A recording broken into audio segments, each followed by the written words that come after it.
Hey guys, we're back with another episode of Tactically Inappropriate. On this episode, we have a very cool guest. Today, we're going to be interviewing Jody Plauche, the son of Gary Pluche, and I have my co-host, Chris Smith. Techie Taylor's not here today, and Josh Cobb. Let's go ahead and dive right into this. Why, Gary? Why? Why, Gary?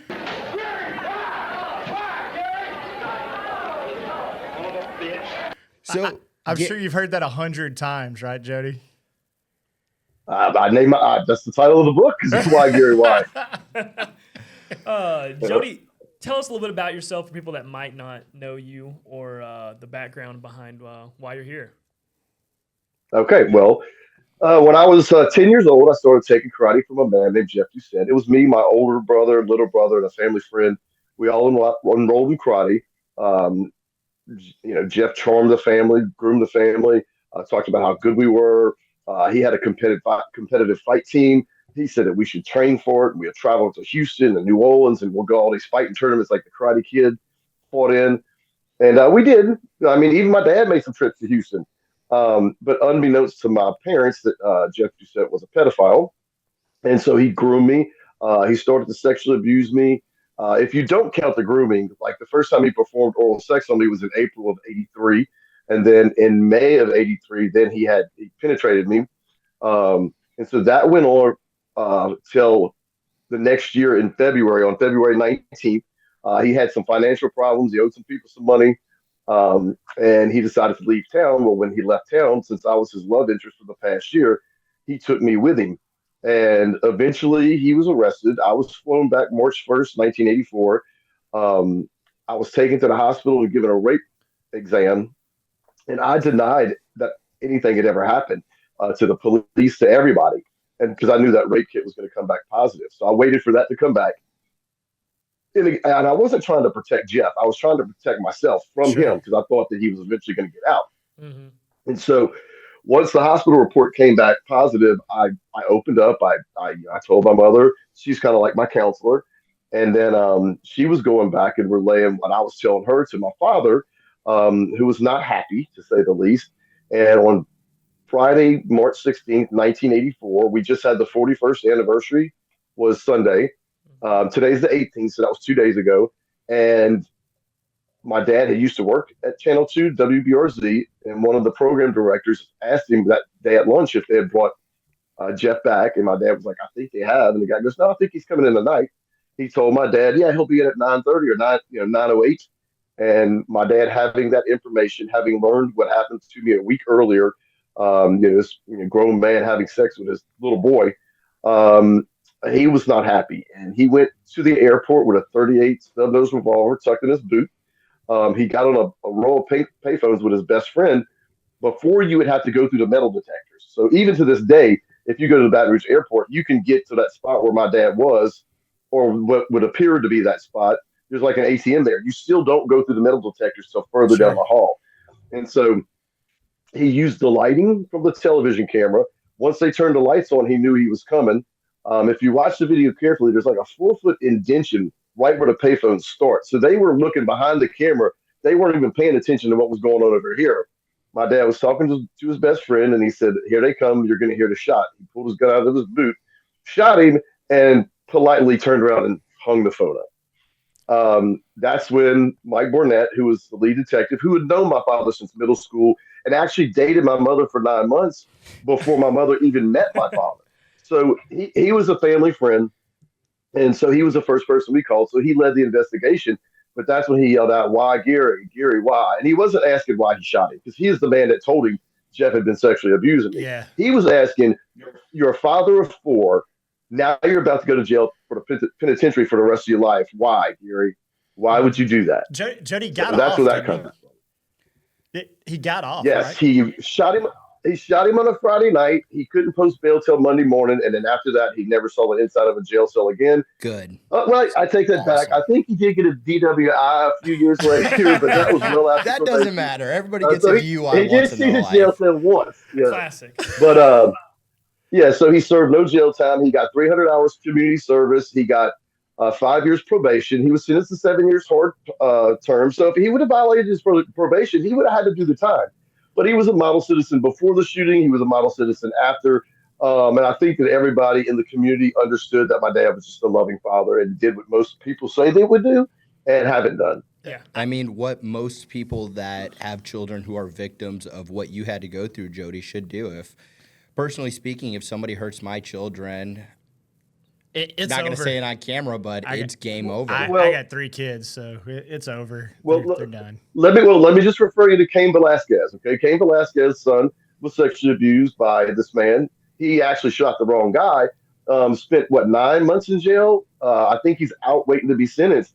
But I don't think that Cain would go back in time and do it again, because what's important is for a father to be there for his kid. My dad got lucky. I doubt the next person will get that lucky. So, as hard as it is to not react like my dad, I would recommend against it and being there for your child. It would be harder nowadays to get off, I think, than it was back Yeah. then. There's a lot of people who just there's a lot of people who sympathize with pedophiles these days. I see it every day. It's very disgusting. It is bad.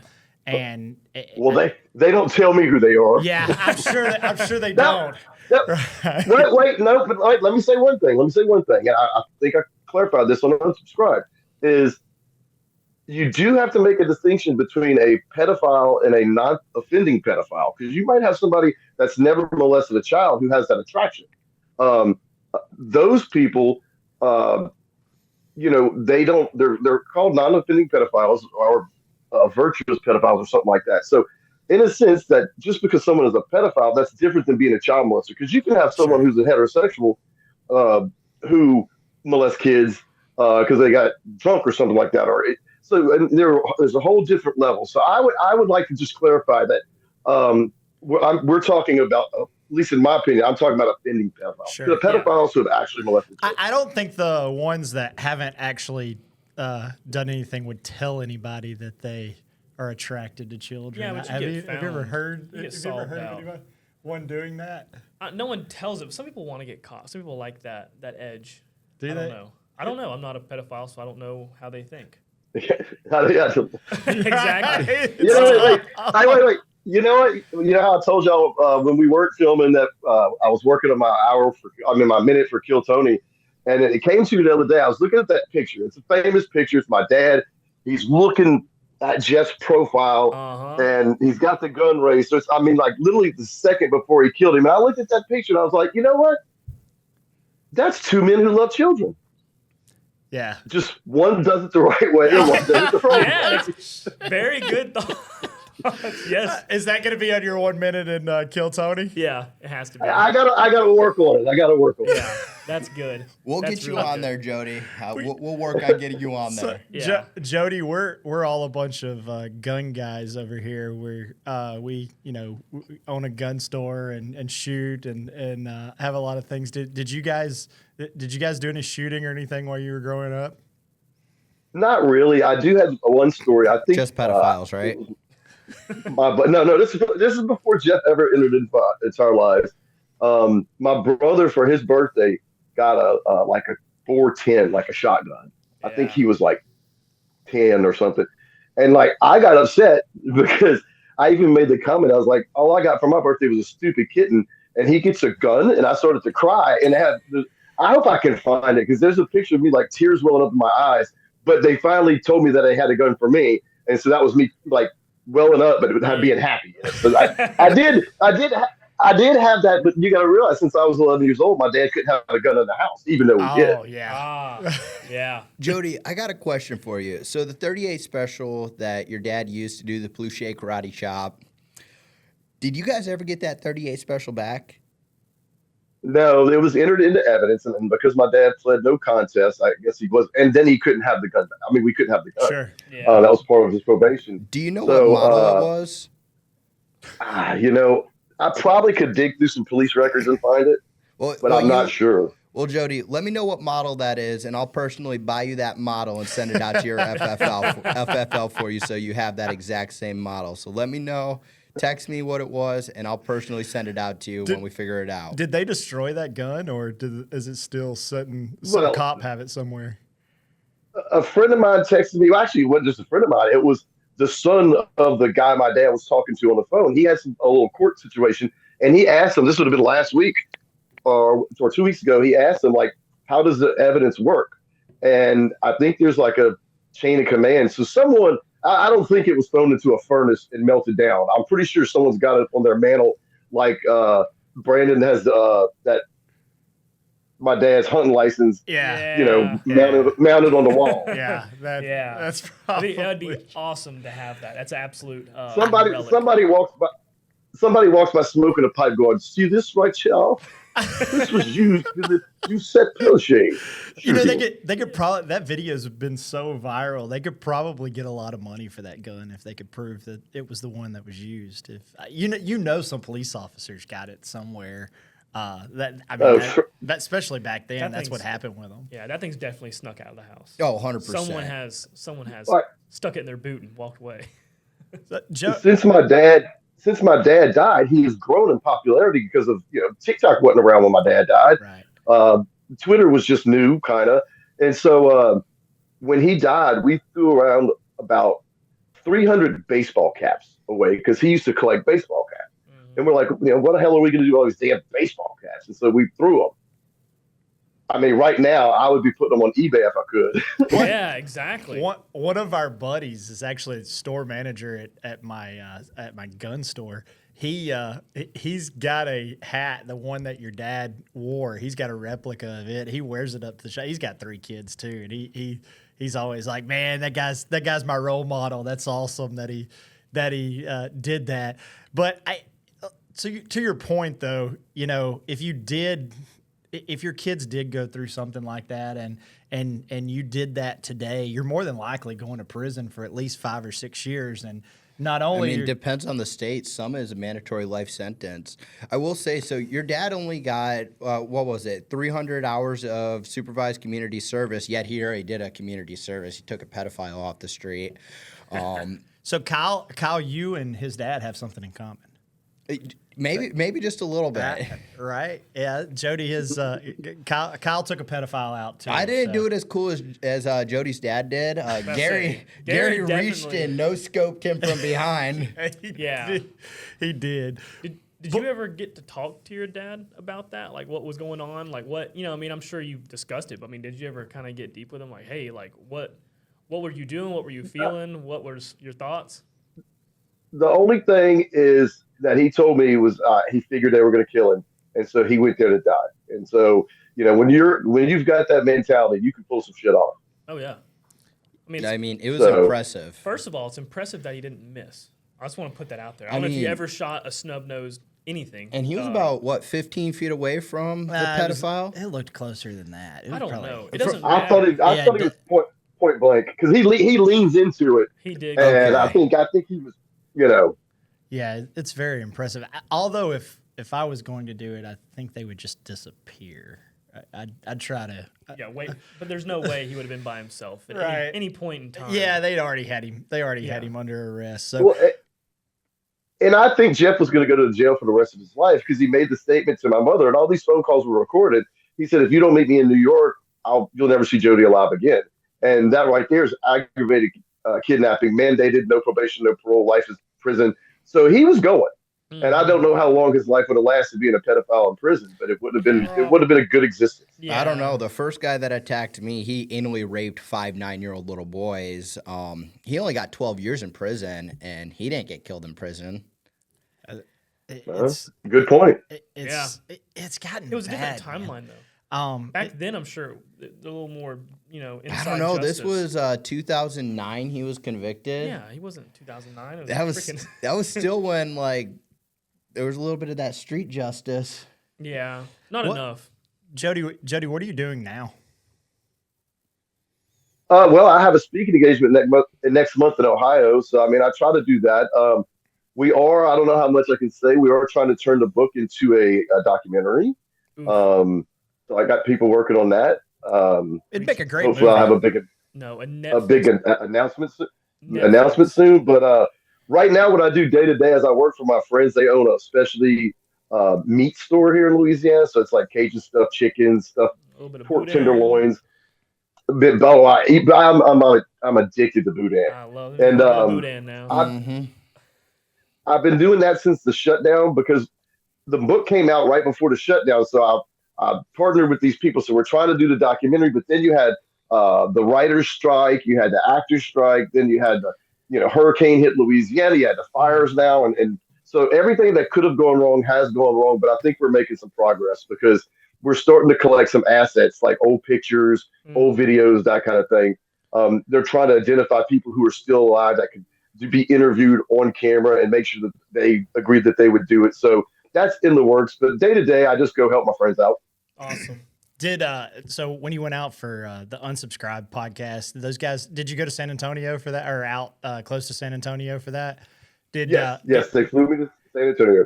Those guys didn't take you out shooting out there? You didn't get to shoot any of their machine guns or anything? No, and I'm not a big shooter. They did invite me to Demolition Day, but I couldn't make it. I will make it one day. Um, but yeah, I've never like they scared like it hurt when you go, it hurts you. They didn't get, if they would have got you shooting the right things, you'd have had a lot of fun. Some of them hurt, but the stuff that they had. So I need like a pillow or something. Well, Yes. The big ones hurt. The little ones are perfect. that's what Jody said. Oh no! Sorry, Jody. Kyle told me there wasn't no. anything off limits, man. There's a soft soap joke in there somewhere. Yeah. Wow. I'm sorry. You set me. On that note, all Alrighty. right. Yeah. Ooh, wow. Wow. Deep that one. Yeah, I'll take a big Shit. sip off that one. Oh, where's my beer? Jody, you do any fishing or anything like that? We used to have a camp out of a place called False River, and my cast to catch ratio is probably the worst in human history. So I am like a your terrible dad's, right? fisherman. My dad was a great fisherman. My dad would hear a bass jump, and he'd go, "I'm gonna go catch him," and he'd go out there 3 minutes later. Catching pedophile. Sorry. Yeah. No. Oh, my bad. Oh, yeah. I thought you were legitimately talking about. No, I'm here for the fishing. Actually, I want. Dude, I think Josh and me were actually talking about fishing. Yes, you was talking about catching bass, and it turned me on. I was like, all right, I need to know. We're out of Pensacola. You said you're in New Orleans right now? I'm in Baton Rouge. In Baton Rouge. Baton I got Rouge. a few buddies out in Baton Rouge. It's not a far drive. You should come down to Pensacola and we'll take you out snapper fishing or maybe a tuna fishing trip or something like that. We'd have a lot of fun. No big guns. Josh will I'm throw not- you I'm up not in the that full. condo. What? Josh will throw you up in his condo. Yeah, I got some condos you can come stay in. I'll tell you what, my brother-in-law has a place in Pass Christian, Mississippi. So maybe we can meet in the middle and, Yeah, man. have a weekend out there. Yeah, we'll bring a boat out and meet in the middle. We'll make a lot of inappropriate jokes. He's got a boat. We go out to Ship Island, so it's a good time. It's also You guys do any deep sea fishing? I went deep sea fishing once and got seasick. So that's what I was like in Oh, 7 no. years old. So I've never been deep. Now my older brother, he's much more interesting when it comes to that stuff than me. Yeah, he used to claim to be the amateur angler of the year every year for like 20 years. So he loves to go fishing. Yeah, it's understandable. That sounds about like me. So, Jody, when all this happened, were you the only victim or survivor of what happened, or were there other children that he did this to? There were other children that he did it to. Now, in his confession, he confessed to me and 2 other boys. But in his confession, he lied because he said, "Oh, I've only done it like 10 times with Jody," which was 10 times a week probably. But he did admit to 2 other boys.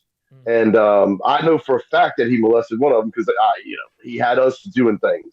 We were all in the bathroom together. So How old were you when this was going on? it started when I was 10, and then he shot him about a month before my 12th birthday. Wow. So it started when I was 10, occurred most of my 11-year-old life, and then I turned 12 after the shooting. So I don't really remember. I think I remember a lot from when I'm younger, but you don't really. You kind of think you do sometimes. I'm sure you remember a lot of it. Like you can, your thoughts are gathered from that age, right? I mean, do you remember everything kind of happening? Do you kind of, is it like it's a traumatic experience? So I have a super freakish memory when it comes to remembering events. Names, not so much, but I remember like if we could go to like one of those street like cable services and when you put on like the 80s music, Yeah. I mean, I could with like 96% accuracy give you the the name of the song, the singer, and plus or minus 1 year. I get the plus or minus a year because like if they released the song in '82, but it didn't become a hit until April of '83, I gotta have that plus or minus. But Yeah. because the shooting took place in '84, I can almost tell you any '80s songs, whether it was before Jeff, after Jeff, or during Jeff. That's crazy. And so, because of that, I have a really freakish memory. So I do remember a lot of it. I went to San Diego back in 1997, the year I graduated college, and I literally rented a car, drove to Los Angeles, ironically enough, to go fly over Michael Jackson's Neverland Ranch, and I I literally pulled off the interstate and drove right to the motel where I had stayed at. So I mean, I remember the room, I remember what was at, I remember pretty much everything. Wow, that's crazy. My flavor of autism is pictures. Yeah, I can take a picture and I look back at it and tell you everything that happened that day from that picture. Did you and your dad ever discuss what happened after that, or did you just kind of not talk about it when after everything? No, there would be nights where he'd get drunk and he'd be like, "Oh, everybody thinks I'm a hero, but I just did what anyone else thought I should do." That's what I mean. So yeah, he had Right. I would say moments of guilt, because again he did his community service at the church. So I mean he definitely And the in the first thing my airport. mother told my dad my first thing my mother told my dad was like, you're going to hell, and my dad was like, yes. So um so he would have bouts of that guilt, but he never wavered on defending his family. He never wavered. Right. Yeah, I can see that, but I mean, I I'm a religious personally man. don't I don't think, think. Yeah, I think if you're saved and you live your life the right way, then, God you know what I died for mean? our sins. Yeah. So we have the ability to repent. We have the ability to like if you murder somebody, people have the right to that they can reform and still get into the gates of heaven. You know, there's a legislator here in Florida now that's been talking about filing a bill to give the death penalty to child molesters. Good. Yeah. I'm actually I just heard about this about 2 days ago, so I was gonna find them and reach out to them Really? and talk to them about it. So, being a victim of that, Jody, do you think that those people deserve the death penalty? Dang, Chris, what you packing there? Oh, I'm glad you asked, JC. I got my new tactical vase I just bought off of tacticalvases.com. That is a nice tactical vase. It's a I think very nice I want vase. to get my wife one of those. Yeah, not only did I get this awesome tactical vase on tacticalvases.com, but I also pay dealer cost. I pay dealer cost for all my tactical vases. Holy cow. What It's if I really wanted cheap. a tactical vase accessory? You can buy tactical vase accessories, handheld vases, anything that goes with vases at tacticalvases.com. That's cool. And if you use promo code DEALERCOST, then you get $3 off a monthly subscription to tacticalvases.com. So I could buy a tactical vase a month if I wanted to. You can buy as many tactical vases as you want, all at dealer cost. And remember, guys, use promo code DEALERCOST so you can get all your tactical vases direct from wholesale distribution at dealer cost. Tacticalvases.com. All right, so back in 2006 or seven, I did an interview for ABC News, the national news, and it was a Louisiana case. They filed a motion to the Supreme Court or an appeal to the Supreme Court because Louisiana had that on the laws that you rape a child, you can be punished by death. And they appealed to the Supreme Court. The Supreme Court ruled that it was cruel and unusual, and so child molesters. And again, I think they got that on the books in Florida, but it's never going to be that case. And I'll tell you one reason why I do not support that is because 90 to 95% of the time it's a trusted adult, it's a family friend, it's a relative, and if Uncle Paul is molesting his nephew, and that nephew tells mom and daddy, and Uncle Paul, again, you got to realize it's someone who's probably gained this child's trust, affection, and they kill Uncle Paul. Now you're gonna look at that kid's gonna feel guilty because if I wouldn't have said nothing, Uncle Paul wouldn't have gotten killed. So I think what you're gonna end up, and what is the incentive for them not to kill the kid to get rid of a victim? I mean, a witness. So that's why I'm against it. I mean, granted, me and my friend used to make the joke that people should be sorted in half, not like this way, but long ways. They need the big sword. And so I'm not for killing bad people, but I'm against killing innocent people with bad evidence. You know what I'm saying? So Yeah, I don't yeah, support the death penalty from the state, but I don't stand for anyone who defends themselves or their family. yeah. I can see that. That's good. Did I don't know. I feel like, but I've never been in his position. Thank goodness, and I don't. I mean, he sees it from a totally different experience level. I feel like violence is the best. Like deterrent? deterrent. Yeah, like oh my god, like the same reason why we don't kill other people, or or we're not supposed to. You know what I mean? Like why we don't do a lot of things. Like wow, that would I might get murdered. Kids are just so innocent. It's so easy to take advantage of kids, and I just think that it takes just a completely evil human being, and everybody's got a different opinion, and nobody's been through it like you have, Jody. I just if you can hurt a kid like that, I just feel like you're so evil that you don't deserve to live. Did you feel guilt about your dad killing him? No, I never felt guilty. At first, I was upset that Jeff had died. Because I mean, I kind of felt affection to Jeff because I've been kind of hanging out with him Sure. the last year. Yeah. Um, but I got over that pretty quickly. Yeah. Yeah, your emotions, your emotions going through that. I mean, obviously this was someone you trusted, you spent time with, and all that. Now, were you scared during it, or were you just like manipulated to where you thought like everything's okay, or like what was your thought process having to manage that and going through that kind of from beginning to the end? Like what were your thoughts like? I was never scared Jeff would hurt me. I actually looked at it more like a trip. I mean, I look at it in my memory. I'm like, hey, I got to go to Disneyland. I saw the Hollywood sign. We took a bus to Canoga Park. We walked around downtown LA for a day. I got to see him film in Hill Street Blues, which was, at the time, Jeff's favorite show. So, when you get lemons, make lemonade. And that's what I did. Mm-hmm. Yeah, that makes sense. That makes sense. Towards the end of it, after everything, did your good memories turn into anything bad, or you were like, wow, that was crazy the whole time, or anything like that? Any like second thoughts All on right. some of the stuff? Like, So wow, I should have here's seen this coming. All right. No. So here's one very, very important thing about the situation. And I recently watched this a couple years ago. There was a made-for-TV movie called Fallen Angel. It was about a guy who lures these kids into child pornography. Well, my mother made us watch that. And she explained to us that there were adults that would take advantage of children, and if anyone ever does anything to you, that you need to come tell mommy and daddy, and never to blame myself. Mm-hmm. And so, whenever I was driving the car the first time I felt Jeff's hand in my lap, I thought to myself, "What if he's like Howie?" Because Howie was the character in the show, and so I never internalized that guilt. I always knew he was the creepy one, so I always knew it wasn't my fault; it was his fault. Yeah. So I never internalized that type of guilt. Whereas someone who their parents may not have had a talk with them, they don't understand what's going on with their body, their feelings, and then they internalize that guilt, because a mouse a mouth, as Dave Chappelle would say. So it doesn't matter if a Dallas Cowboy cheerleader is performing oral sex on you, or whether a bearded karate instructor is like I said, the Hawk 2 guy. Yeah.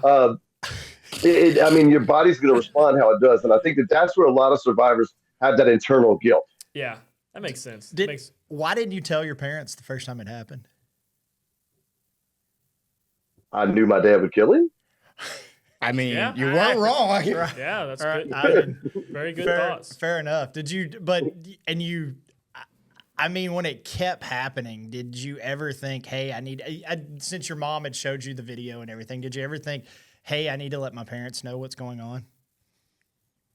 It was easier to be quiet. Was it? Yeah. I didn't want to upset them, and I knew I would. So I knew it wasn't going to happen forever. I knew eventually I would get too old. Yeah. So I guess having that knowledge at such a young age kind of helped, my mental capacity as an adult, and not had that internalized guilt. Like I never cut myself. Shit, I didn't even drink until my my 7th year in college. Wow. 7 years in college. Better than me. Are you? So do we call you Dr. Jody? No, well, I should be called Dr. Jody, but no, I'm not a doctor. Dr. What did you go Jody. to college for, Jody?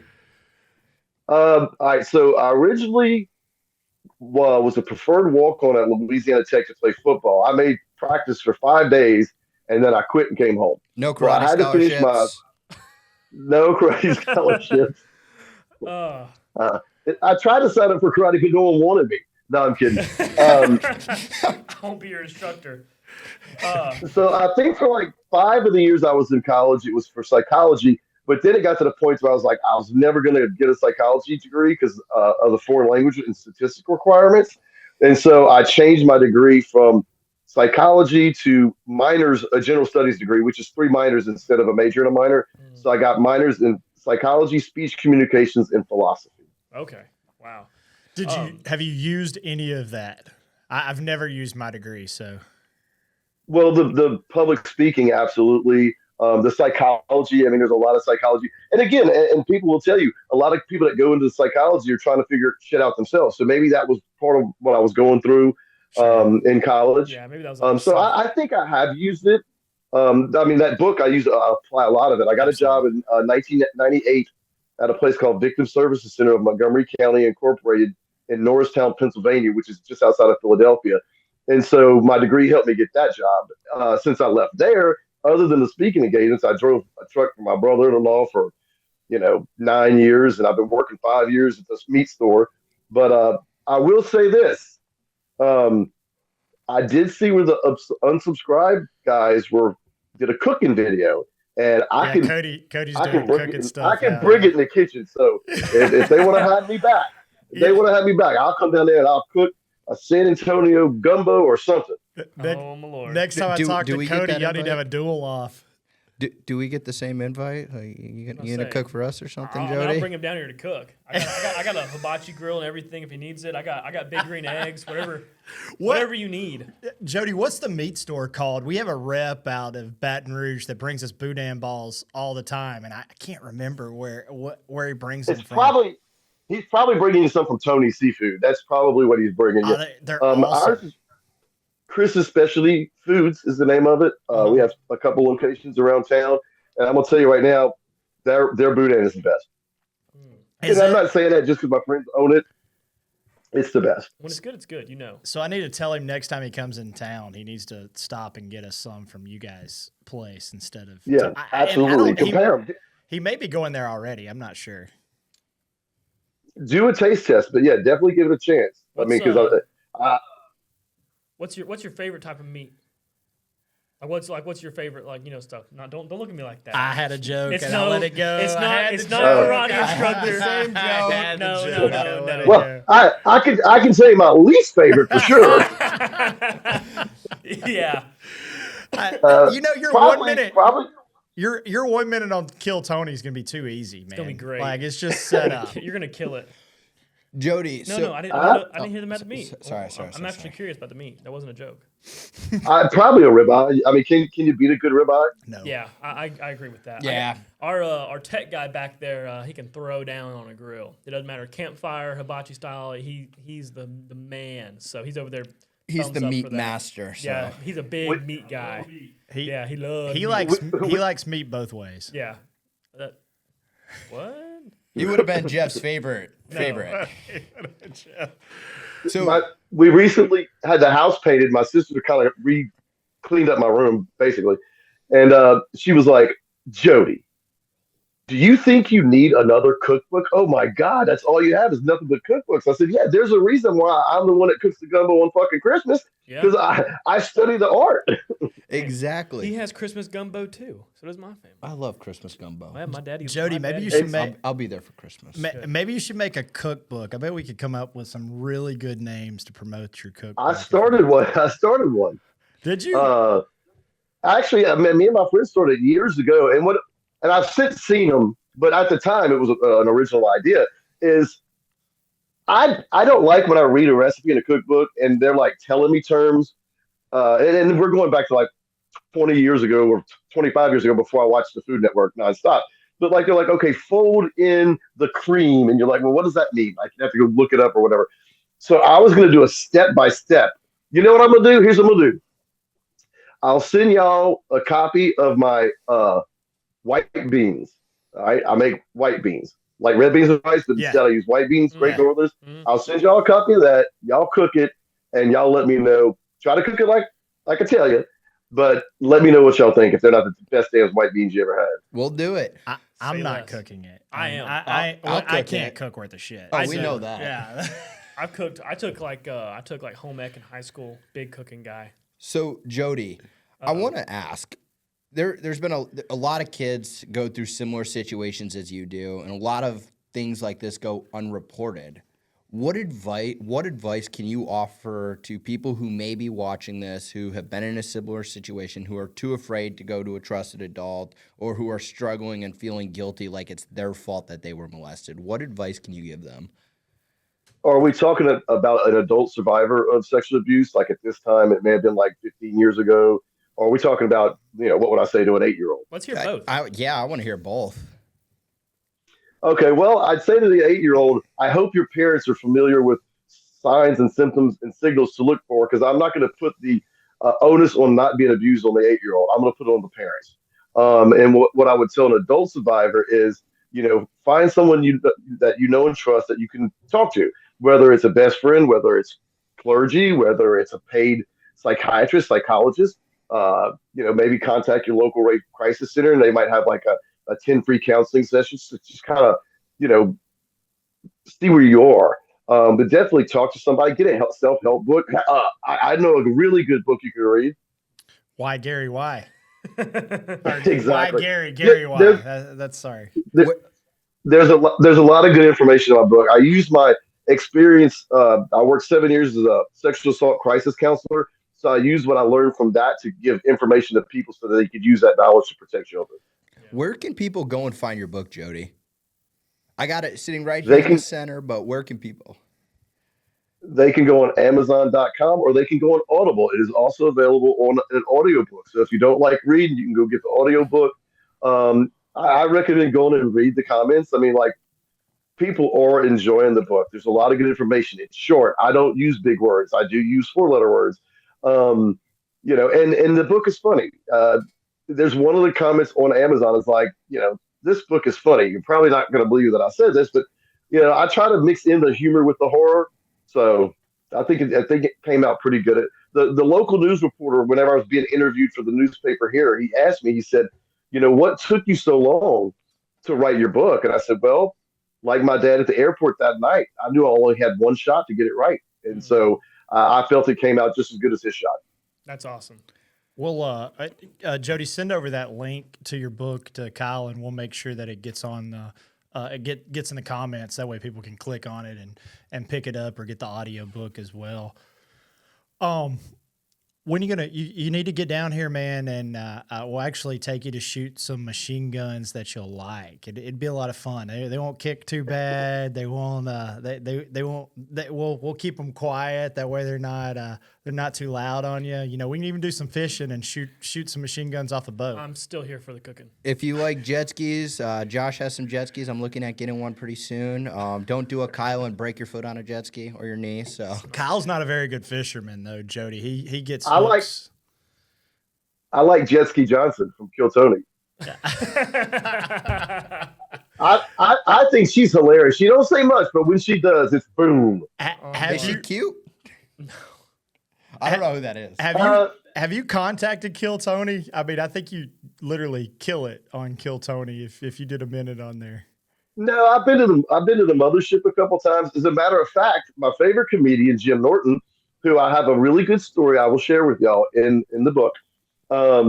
He was there last year, and on the 40th anniversary of my dad shooting Jeff, I was in Austin at the mothership watching my favorite comedian, Jim Norton, perform. So that kind of was kind of special because over the years, Opie and Anthony were talking about my dad one time around the Jerry Sandusky child rape case. And so I went and saw Jim, and then I emailed him. And then he's like, man, because I didn't say hey to him. I didn't introduce myself. He's like, introduce yourself next time. I said, okay. So I was in New York City a couple years ago, and I went to go see him at this place called the Fat Black Pussycat. It's a bar where it's a bar, and inside the bar they have a room where they have like new joke night. I know Bob Kelly's there every Tuesday. I've been there a couple times, but Jim just happened to be there that one night. So I emailed a friend of mine or texted or whatever, Tiffany. I was like, "Hey, you want to go see Jim Norton? It's $5 cover charge. I got you. Let's go." And so she said, "All right." So we go, and when I walk in, I'm going to the bathroom. Jim's walking out, and I said, "Hey, Jim." He's like, "Hey, Jody, how's it going?" He goes, "Man, you look like you lost some weight," which I had. I was like, "Okay, cool." So we go in there. We're on the second row, center, right in front of Jim. Small little room, so there's not maybe 50 people in there. And he does his hour. He does a whole brand new hour that he'd been working on because he had just shot his special. And at the end, he was trying to do some crowd work, and he looked at this man and this woman, and he asked the guy, he was like, "Hey, what's your favorite genre of porn?" And the guy, I don't know whether it was his wife or his girlfriend, but I mean, who really will volunteer your favorite genre of porn? I can tell you what's not my favorite genre of porn, and you won't find on my browser history. There will be no, and it just happened to be what Tiffany, sitting next to me, yelled out. She yelled out, "Anal!" And Jim looks at her and he goes, "Ma'am, do you know who you're sitting next to?" He's like, "That's my friend Jody when he was younger." And then he looked at me and he's like, "Is it okay?" And I was like, "Yeah, go ahead." And so he explains the whole situation to the crowd.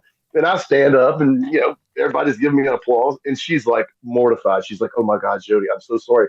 I'm like, "What are you sorry for?" I'm like, "My favorite comedian just introduced me to a crowd in New York City. There's nothing to be sorry about. That was fucking awesome. I'm putting it in my book and it's in there. I wedged it in, but I got that story in there." He had to. That's awesome. That is so cool. Have you always had such a good sense of humor about, I mean, Mm-hmm. it's a really tough situation. Has humor just kind of gotten you through that situation, or have you always been like this, open about it? Yes, I'll give you the perfect example. Um, so I'm kidnapped. I'm in school for a week. Well, at some point, my brother had to go tell my teachers and the principal. So everybody in the school found out that I had been kidnapped. And so I return. It's on the news. I come back. I think I missed another week of school, so I had to dye my hair back to blonde, which turned like yellow and like this cup. It wasn't. It was nasty looking. And I remember my first day back at school. I walk into the gym, waiting for homeroom bell to ring, and I see my friends across the basketball court. So they're on the other side, sitting on the stage. So I walk in the gym. I walk across the basketball court, and it's fucking quiet. Everybody is watching me walk across the basketball court because everybody knows that I've been kidnapped. So I walk over to my friends, and they're just sitting there looking at me like. Yeah. And finally, I had to break the ice. I said, "What?" I said, "Y'all looking at me like I've been kidnapped or something." And then they started laughing, and they realized that okay, Jody's the same, Sure. And Yeah. then I walk into the homeroom, and they have a big sign that says "Welcome back, Jody," and everybody signed it and said, "Hey, glad to have you back." Well, and you can look this up. There was a made-for-TV movie. I'm sure my mother made me watch this one too. It was called "The Boy in the Plastic Bubble," played by John Travolta. I remember Well, that. while I was going kidnapped, he died. The boy in the plastic bubble died. So there was a current events bulletin board, and they had the article "Boy in Plastic Bubble Dies." Well, next to that, they had my picture and my signature. And I looked at the teacher and I said, "Well, y'all didn't give me much of a chance." so, so they learned right away that yeah, that's just kind of how I dealt with it. And my best friend Brian, and this is when I felt good because I was like, okay, you know what? They get me. They get me. My friend Brian goes, "I know what, Jody." He goes, "If y'all go to court and they ask you if Jeff ever touched your private parts, you can be like, yeah, and his private parts also touched me." And I was like, okay, that's why you're my best friend. Well, at least they kept it real with you. I mean, Yeah. it's great to see that you got through it without a lot of kids just don't make it like that. It messes them up for their entire life, and they can't get through it. And I think the suicide rate's pretty high for kids that have been molested. I have a couple of friends that have went through situations like that when they were younger, and it gets real tough on them. So and I don't know how tough it's gotten on you, but it seems like you've gotten through it really, really well for something you just can't control as a kid.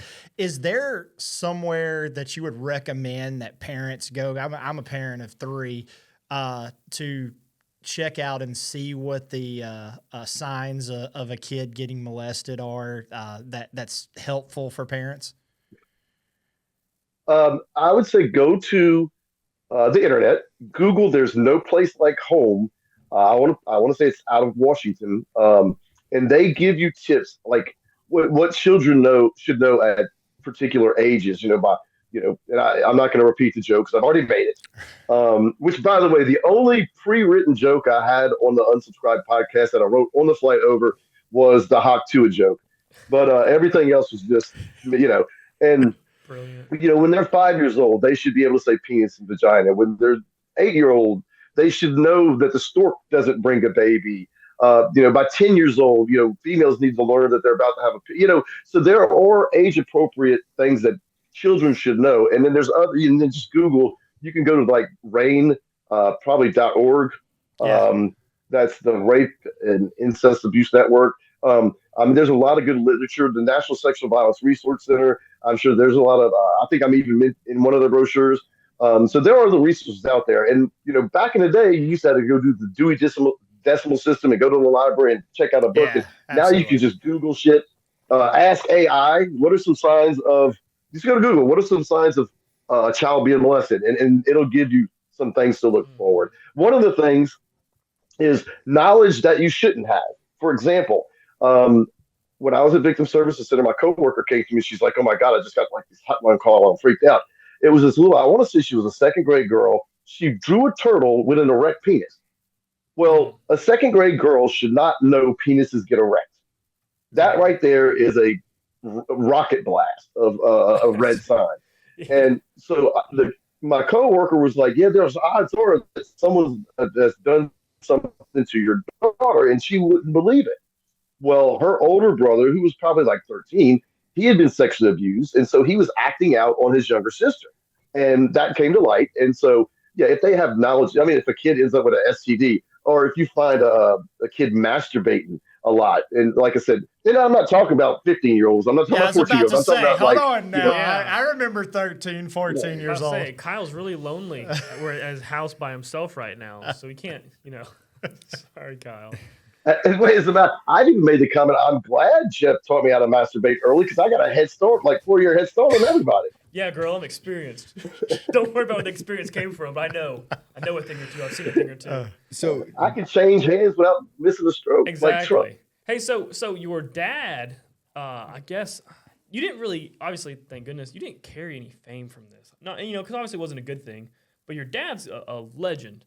But you were so young that your face, if someone sees a picture of your dad, whether it be the hat, the glasses, whatever, the red shirt. right now you know who it is. You know what I mean? Like everyone, it's so popular right now. But you got kind of lucky, maybe lucky that you were so young that your face wasn't posted up, your image wasn't blasted. Like your dad's kind of a national hero to some now. You know what I mean? So I could imagine what it would be like today to have that same video. And I know the video goes viral now and people see it now that it's out there. But if it happened today, how many people would see it on TikTok would probably take it down, but X. on X And things how many like people that. would defend No, it? it's on TikTok. It's all over TikTok. Is it on Yeah. TikTok? Oh, Okay, yeah. I didn't know it was on TikTok. It's on everything. I don't even have TikTok. I know it's on TikTok. I haven't been on. I don't get on TikTok too often. I don't want the Chinese. I don't do TikTok either. Yeah, I'm not big on it, but like I was saying, I think you're just it's kind of a good thing that your face isn't like people don't recognize you in public. Like, hey, you're the guy that got molested.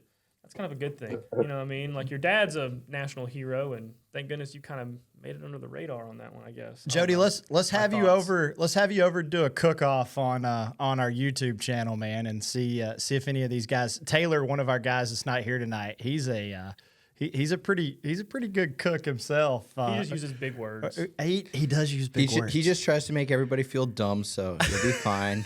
So I think you need to come over and spend some time and us have a cook off, man. Absolutely. Listen to what happened to me today. Okay, this happened just today at work. And you can go on YouTube or go to Google and find this out. So a guy came into work today, and he was like, "Hey, Craig Silvey said to tell you hello." All right, so Craig Silvey is a guy that I knew from we played high sports against each other. Karate. He went to the school called Episcopal. He was their punter, and I think he played defensive back. And we ended up going to Louisiana Tech together. So for the 5 days I told y'all I was at Louisiana Tech as a preferred walk-on, we became friends, and then I had to finish that semester or that quarter out at Tech, and so we became friends, and so we see each other around town every now and then. And his boss was the guy that came up to me today and said, "Hey, Craig Silvey said to tell you, hey." And his boss was like, "I'm the one that dressed up like your dad for Halloween because Craig sent me a message. Hey, my boss is dressed up like your dad." And if you go to the Wikipedia page for Raising Cane's, you'll see that the founders were Todd Graves and Craig Silvey. He was one of the original founders of Raising Cane's. Can you tell them to try to put some pressure on getting a Raising Cane's out here in Pensacola? I used to have one. Yeah, man, they need one in Pensacola. How about putting ranch on the menu? I'm pretty sure they don't have ranch. How about you see the door and leave? Yeah, I don't want cane sauce. Cane sauce ranch. is the best. You can get a giant cup of cane sauce. No, I want ranch. Cane sauce is the best. I don't even think they have So the original Cane's was located just off LSU's campus on Highland Road. That's disgusting, Jody. Man. Man. I went to Alabama, Jody, so I got a real problem with that LSU cup. Why? Y'all beat our ass every year. I don't know, not lately. Saban's gone. I think we're off the radar now. Demise, yeah. Shit, yeah. I went to the game this year. I left at the end of the first quarter. Y'all beat the shit out of it. We did the year before. I think y'all ruined our national championship hopes. It's all right. Yeah. No, y'all ruined y'all's national championship hopes. Yeah, we've done that. Y'all made it to the playoffs. What are you talking about? Oh yeah. It was the year before. It was the game where y'all went for two. I think it was Brian Kelly's first year. Y'all went for two and beat us. I left that game at half. Did you really? Yeah, I was cussing. I don't regret 1 second of it. I don't regret 1 second of leaving at half. That game started at 8:00. It did. Yeah, you were probably pretty. I've been out there all day long. I went to the concessions to get something at halftime, and the line was at the concessions was too long. The line at the bathroom was too long. I was like, you know what? I got vodka paid for it at the house, and I can piss outside if I want to. That's why I don't go to college games anymore. I can't do the lines, the traffic, the people, and the places. I ain't got it in me. It's all worth it if your team wins on a 2-point conversion at the very end of the game, though. Yeah. All right, so let me say this: I wasn't sitting in this section, but my brother-in-law has tickets in this new section of the South End Zone. That of all the arenas, and I've been to Madison Square Garden, the MGM Grand in Vegas. I've been to Oakland Stadium where the Raiders played. And of all the sections of any sporting venue I've ever been to, Madison Square Garden, it's the best. I'm going to put right in the middle of us talking about this. I'm going to get our guy to put up my picture of me riding y'all's Tiger after we beat y'all in Baton Rouge a few years ago. So I got on top of the Tiger and did the Trump fist. So no disrespect. You should see the things LSU's done in Tuscaloosa when they've won. Those guys, they come in on a party bus at like 6 a.m. in the morning and take over. I mean, literally take over the town. So, Jody, I feel like there's a joke of me mounting the Tiger from behind, talking to me. A good missed opportunity. He sees it coming. So, Jody, we're coming up on that time of the podcast. I want to give you the last words. What's one thing that you want people to know about you? You're just a normal dude. If you could tell anybody one thing about you, what would that be? He's a damn good cook. Besides that, I would say Donut and these dudes don't stand a chance when it comes to the cook-off. No. Yeah. All right. This is what I try to end everything with, and you know what? And when I do this, one of y'all read the last sentence in my book. Okay, just because you go through something tragic, and trust me, you should know, it doesn't have to define you. It doesn't mean that is who you are. You can overcome. You can. I'm not scarred for life. I'm not damaged goods. That's not me. Mm-hmm. Like I said, I'd rather you know me for my gumbo than the butt rape. But you know what? If I could have to use that platform. But anyway, so yeah, go ahead and read how I finished my book. I mean, because I and one of the things that I really was honored is I was watching an old Criminal Minds, and it was a show that episode was about a rapist, And this was the opening quote that they put up there, and it's the quote that I end my book with, and my speech. Every time I speak, I end with this. All right, I'll end it with this. I want to end the book the way I ended every speech I have given since 2003. I was doing a presentation in Johnstown, Pennsylvania. The brochure had a quote on it, and I said I would use this quote until the day I die. It was a quote from Helen Keller. It said, "Although the world is full of suffering, it is also full of the overcoming of it." The irony is Helen Keller would have never heard you say that. That's awful. Great quote, though. That's great quote. What a solid guy. What a solid man. Jody, thank you so much for your time. Thank you for joining us on this episode of Tactically Inappropriate. Please leave a like and a subscribe. Please go and find Jody's book on Amazon and Audible. We'll leave it down in the description. Jody, thank you for joining us. Yeah, thank you, Jody. Thank you so much. Had a great time, man. What a guy. Thank you so Hey, much. thank you for having me, and I'm gonna hold y'all to that. We are gonna get together, and we're gonna have a cook-off. Hell yeah. I'm And gonna don't- go certainly visit are. Jody. Go to the meat market and have him cook for me. Don't forget, text when you find out the model of the 38 special that did the Pluche karate kick. Send it to me. Send me your FFL. I'll buy it for you, and I'll send it out to you. Put it Yeah, in a my word. box. Alrighty. Thank you, Absolutely. sir. Thank you, Jody. Always.